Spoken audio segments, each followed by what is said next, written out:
Bonjour à tous, je suis Gilles Mancillon, je venais vous saluer aujourd'hui. Il fait chaud ici, je vais commencer peut-être à retourner à la piscine parce que le meilleur endroit quand il fait chaud, j'ai appris ça quand on vit dans les pays chauds, c'est d'être dans l'eau. C'est ce qu'il y a vraiment vivre dans l'eau le plus possible, c'est pas parce que je suis poisson. Enfin, je vais continuer à discuter de ces principes spirituels. De toute manière, je suis là pour ça. Je vais tirer quelques cartes. D'abord, pour voir passé, présent, futur, voir pour la journée. Tous les jours, notre passé et notre futur se redéfinit, de toute manière. Donc, disons que le passé, c'est la clairvoyance, le présent, c'est la richesse, et le futur, c'est l'épreuve. Alors, ce qu'il faut, c'est passer à travers les épreuves, savoir qu'il y a la libération au bout. Il ne faut pas s'accrocher aux épreuves, il faut essayer parce que les épreuves sont vraiment ce que l'on on résiste le plus, ce qui est le plus douloureux. On travaille sur le savoir, la connaissance, et l'aboutissant, ça va être le pardon, ça va être l'habilité de se pardonner à soi-même et de pardonner aux autres pour trouver cette libération, cette liberté. Cette carte de l'épreuve fait toujours un peu peur dans le futur. Enfin, pas peur, mais bon, on ne sait pas trop ce qui arrive dans le futur. Alors, je voulais dire que par rapport, on doit reconnecter à notre cœur sacré. Le but, c'est d'ouvrir le cœur sacré pour pouvoir recevoir l'énergie de l'amour de notre source à l'intérieur de nous. Savoir que cette présence de Dieu, cette présence du tout, cette présence du Créateur, c'est une présence intérieure. Mais elle est toujours disponible. Il n'y a jamais un moment Dieu est partout. Il est en dessous de nous, à notre niveau, au-dessus de nous, à droite, à gauche, devant et derrière. Donc il faut considérer Dieu pas comme quelqu'un qui est inaccessible, qui est au-delà de toute compréhension humaine, même si c'est le cas. Mais il faut le considérer parce qu'il nous comprend parfaitement comme notre meilleur ami. Alors il y a un conseiller divin qui nous a expliqué, les conseillers divins sont des êtres divins qui viennent du paradis, des êtres qui viennent de la Trinité, qui sont la plus haute autorité pour expliquer la nature et la nature de Dieu. Et donc il a expliqué dans le livre d'Urantia, c'est-à-dire pourquoi, si on veut dans l'univers, et si on veut comprendre l'attitude de Dieu par rapport à n'importe quelle situation, on s'adresse à un conseiller divin. Et, euh, et donc il y a 7 ordres de conseillers divins, parce qu'il y a sept ordres il y a 7 possibles associations dans la Trinité. Bientôt je serai bien plus conscient et je pourrai connecter. C'est des êtres qui seront toujours dans ma vision. Pour le moment ils apparaissent et ils disparaissent. Alors il nous a expliqué que pour l'adoration de Dieu, il y a un ordre des choses, c'est-à-dire que c'est ce que l'on recherche, c'est se réunifier, se connecter, parce qu'une fois qu'on est connecté à notre source, on arrive dans des niveaux d'extase, de joie, de bonheur, et on est complètement libéré. Donc c'est vraiment ce que l'on recherche. Alors la première raison d'adorer Dieu, c'est parce qu'il est. Il est. C'est tout simplement parce qu'il est. Et c'est la première raison pour laquelle on adore Dieu. La deuxième raison pour laquelle on adore Dieu, c'est parce qu'il est en nous. Et la troisième raison pour laquelle on adore Dieu, c'est parce que nous sommes en lui. Et donc ça c'est un procédé. Après ça, moi je tourne toujours mes pensées vers le Père universel, la première source et centre. Mais si vous pouvez tourner vers le suprême, tout ce qui est l'un, qui est connu sous le nom de Allah, c'est pareil. C'est pas pareil, mais c'est pareil de toute manière. C'est le Dieu du temps et de l'espace. Mais de toute manière, si on pense au Père ou au suprême, de toute manière, c'est que c'est une seule divinité de toute manière. Le paradoxe, c'est savoir que Dieu ne peut pas changer, il est éternel, permanent, suprême, ultime, absolu, il ne peut pas changer, il n'a pas mais malgré ça, il est tout ce que l'on voit, tout ce qui est devant nous, tout ce qui est autour de nous, qui est en éternel changement, malgré ça, dans les plans d'évolution de l'univers. Savoir que Dieu est à la lumière que l'on voit aussi, mais on rate beaucoup, il y a beaucoup de choses qui dépassent notre conscience. Et donc, il y a beaucoup qui nous échappe dans notre relation à tout ce qui est, ou ce qui est. Il faut essayer d'inclure le plus possible de notre vision, la vision de la source, savoir comment Dieu verrait les choses à travers les yeux de l'amour. Savoir que l'amour et la lumière sont l'essence du Créateur. Il faut faire ce que l'on peut pour finir le plan qui est incomplet, pour se libérer du passé et pouvoir passer à la prochaine étape. Aussi savoir que les dimensions ne sont pas des endroits géographiques, les dimensions sont des niveaux de fréquence, c'est comme des univers parallèles qui sont englobés dans l'un de toute manière. Donc au fur et à mesure qu'on élève notre fréquence, ces dimensions viennent viennent se rajouter à notre conscience au fur et à mesure qu'on s'élève. Et au plus on s'élève, au plus le sentiment de joie, de bonheur et d'extase s'élève. On m'a montré, j'ai eu ces expériences. Bon, ça fait longtemps que je suis dans la voie spirituelle, donc, mais enfin, je suis arrivé dans des niveaux qui étaient complètement extatiques, mais seulement ça a disparu parce qu'il reste encore des choses à faire dans mon éveil, pas dans mon éveil spirituel nécessairement, mais dans un nettoyage de mon corps physique qui est en train de se passer. Ce qu'il faut, c'est aller chercher cette vérité à l'intérieur. On a 7 chakras qui sont alignés sur le plan vertical et on est connecté à 7 dimensions de réalité. Il faut connecter à la 5e, la 6e et la 7e dimension. Et connecter à notre corps Adam Kadmon. Si on est un homme, c'est Adam Kadmon. Et si c'est une femme, on est une femme, c'est Ève Kadmon. C'est l'état originel de notre création avant que l'ADN ne fut manipulé, disons. Et donc on a toujours ce programme originel. Savoir que l'union avec notre source, c'est quelque chose d'euphorique. Et donc, voilà, hein, je voulais dire, cette vision du nouvel âge, c'est une vision qui n'est pas nouvelle, c'est une vision sur la paix, sur l'amour, la fraternité. Ça a commencé, ça a commencé avec la rébellion de dans les années 60, hein, le mouvement hippie. C'est quelque chose qui a été très profond. En fait, l'amour, pas la guerre, c'est une très grande sagesse, parce que mélanger les générations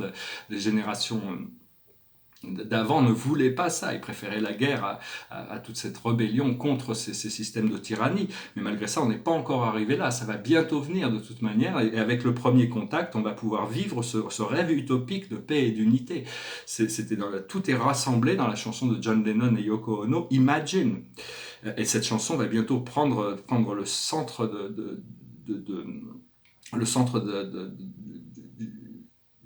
du théâtre, hein, disons que, parce que c'est vraiment un appel à l'action pour que les gens arrivent à vivre dans l'unité.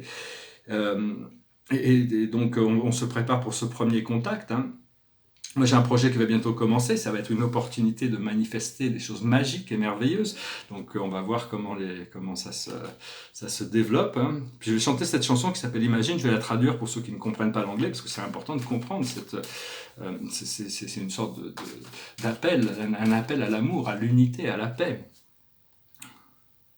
Donc voilà, donc la plus haute sagesse pour nous aujourd'hui, c'est la sagesse, c'est la goutte de cœur, c'est l'oasis dans le désert. Ce que l'on doit comprendre, c'est les rappels, la mémoire. On doit arriver à intégrer nos mémoires de manière harmonieuse. Appelez la flamme violette, appelez les anges pour vous assister, vous aider à intégrer ces mémoires pour être libérés, pour que tout rentre dans l'ordre divin. Il y avait cette déesse Eunomia qui est l'ordre divin. Il y a une autre déesse qui s'appelle Dysnomia qui est le désordre divin. On veut connecter à l'ordre divin. Son symbole, c'est un cœur avec une croix, une étoile par-dessus. Eunomia, bien aimé, Eunomia, on veut retrouver cette justice divine, cette harmonie. Et donc, ce que l'on doit faire, c'est la fin profonde. C'est vraiment arriver, c'est arriver vraiment à la fin d'un cycle. Et l'aboutissant, c'est la roue du bon temps. C'est la roue de la fortune, c'est le miracle. C'est toutes sortes de choses miraculeuses qui vont se passer pour retrouver un sens profond de la gratitude et de la joie de vivre à tout moment. Donc voilà, hein, je vais retirer une dernière carte après la chanson.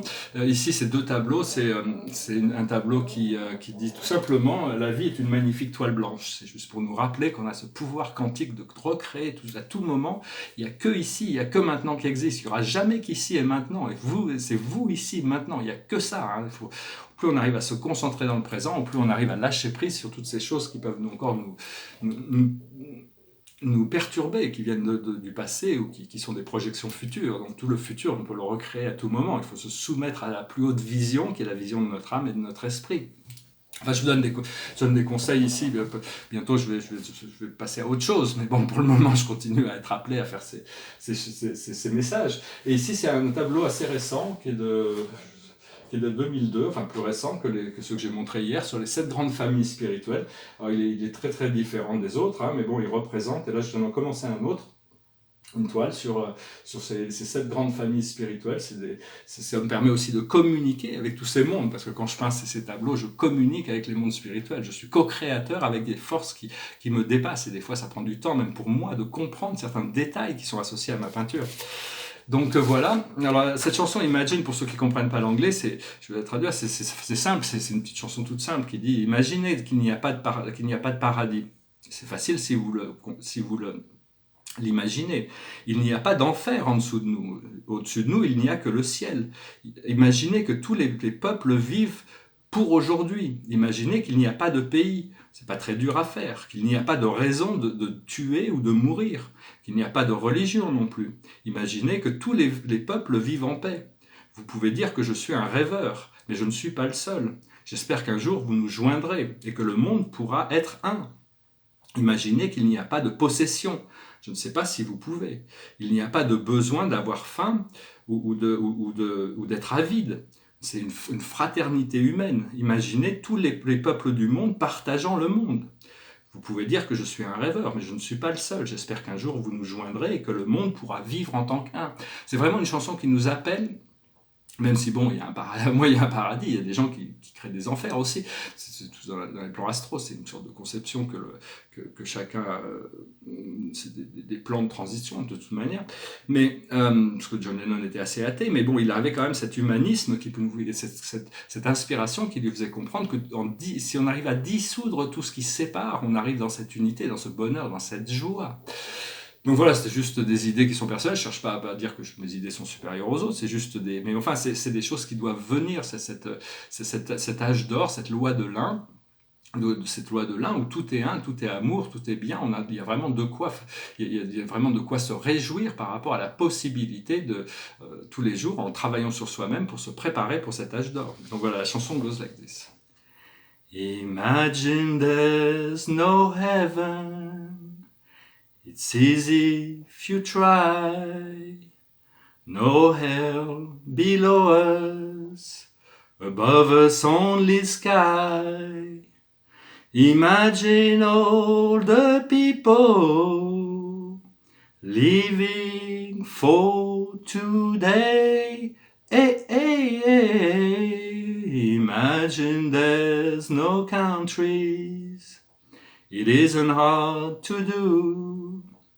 Nothing to kill or die for, and no religion too. Imagine all the people living life in peace. Ooh, ooh, you may say I'm a dreamer, but I'm not the only one. I hope someday you'll join us, and the world will be as one. Imagine no possessions. I wonder if you can. No need for greed or hunger. A brotherhood of men. Imagine all the people sharing all the world. Ooh, ooh, you may say I'm a dreamer, but I'm not the only one. I hope someday you'll join us, and the world will live as one. Voilà, une très belle chanson qui nous appelle à l'action, qui nous appelle à reconnecter, de toute manière.